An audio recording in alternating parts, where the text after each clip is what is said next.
Who is really profiting from high gas prices? The Arabs? The oil corporations? By Munzer Naqvi, www.trcb.me/Munzer. With the continuity of gas prices rising, we can make a simple prediction that we will be paying $8 a gallon in several years. Is $8 per gallon gas coming soon? At the current $4 per gallon rate, many in the lower income communities are struggling even more to conserve their own resources. When prices rise, someone profits from it. People can point to supply and demand. Many are pointing to the emergence of China and India. However, pointing fingers at certain countries is the easy thing to do. The greater challenge is someone stepping up and becoming accountable. The top money makers are three main players: the oil brokers and the countries and corporations that produce oil. These are not poor people. These are not your average middle-class citizens. These are wealthy people seeking to make maximum profit from you. People just want cheap gas.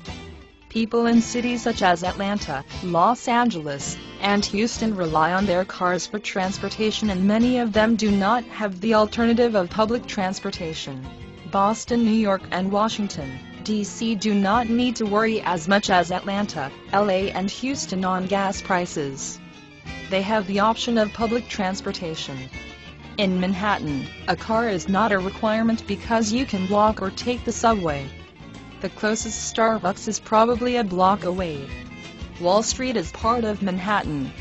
But living in Manhattan comes at an expensive price for the average American citizen.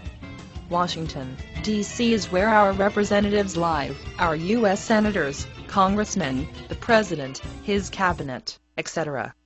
They may have concerns, but they do not have to feel the pain of rising gas prices. We have to remind ourselves that Washington, D.C. has a well-respected public transportation system. Our corporate leaders are in New York, our politicians are in Washington, D.C. What about the rest of us? While we can blame the Arabs for the high gas prices, we have to take in account those other people that profit from the rising oil prices, the oil brokers. Who are the oil brokers? They are the middlemen between the oil corporations and the oil-producing countries. These people probably have the most secure jobs and are similar to sports agents for athletics. Just like the sports agents demand the best money for their players, oil brokers demand the best money for their products. They point to national security threats, regional instabilities, and the Iraq War. Sadly, without a strong public transportation, many of us do not have a choice of an alternative. Your article could be in this broadcast. Visit trcb.com to find out how.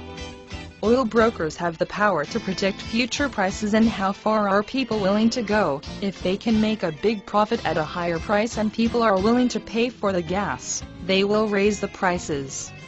They are in your local stock market through commodities futures exchanges such as the NY Mercantile Exchange NYMEX.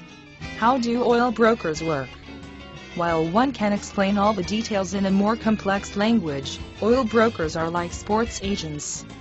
Oil brokers are third parties in the market, just like sports agents. A basketball player equals the oil production nation. The team equals the oil corporation. Sports agent equals the oil broker. The oil broker does not make the majority of the profits, but the oil broker plays an influential role in raising prices. In fact, he or she predicts future prices and bids the highest on oil. While sports agents do not bid on players, they determine the best price for their product. Yes, the basketball player will get a significant portion of the price. But his price is not determined by him, but it is determined by the market created by the sports agent. The team does profit from him and sell him to the audience. Higher demand equals higher price. When the sports agent feels that he can get a better price for his player, he will go for it. What sounds more appealing to you? Getting 10% of $1 million or getting 10% of $100,000? The higher return is more appealing. Oil brokers go for the top dollars. They predict the prices that determine the market. One can predict that greed does happen. That is what is difficult to control in these times. Although presidential candidates Barack Obama and John McCain talk about alternative energy sources to control gas prices, they are not going after the oil brokers. In fact, their websites do not mention anything in regards to oil brokers. On their websites, the presidential candidates list alternatives, but not solutions. They do not address anything regards to the oil brokers.